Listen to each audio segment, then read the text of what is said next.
Саламатсыздарбы, урматтуу менин каналымын катталуучулары. Кутман күнүңүздөр менен, айтыңыздар маарек болсун. Мен бүгүнкү видеомдо күмүш буюмдарды тазалоонун жолун көрсөтөм.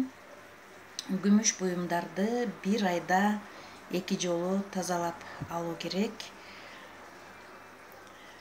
Күмүш буюмдарды тазалоонун жолдору көп.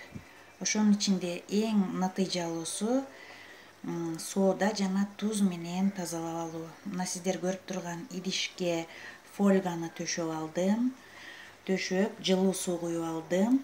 Эми 1 кашык соода, 1 кашык соода,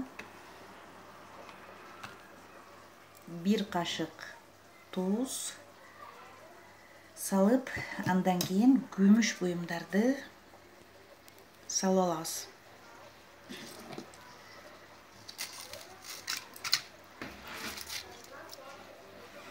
Күмүш буюмдарды салып алдым.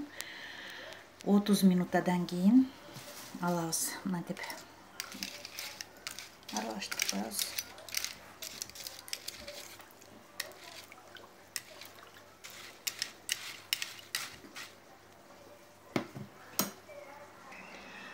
Мынакей достор, күмүштөрдү туз жана соода кошулган сууга салып койгондон кийин 30 минута өттү.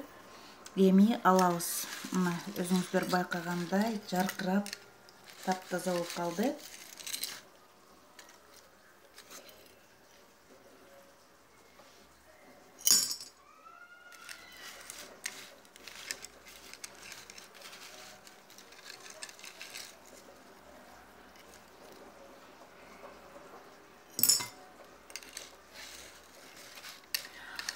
Курук чүпүрөк менен чайкабай туруп, сууга чайкабай туруп эле курук чүпүрөк менен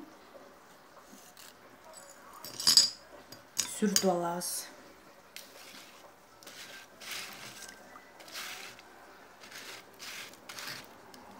Курук чүпүрөк менен сүртүп алабыз. Мына ушинтип 1 айда 2 жолу тазалап алуу керек. Күмүш тазалоонун эң натыйжалуу жолу. Видео жакса жазылып кетсеңиздер болот. Көрүшкөнчө сак саламатта туруңуздар.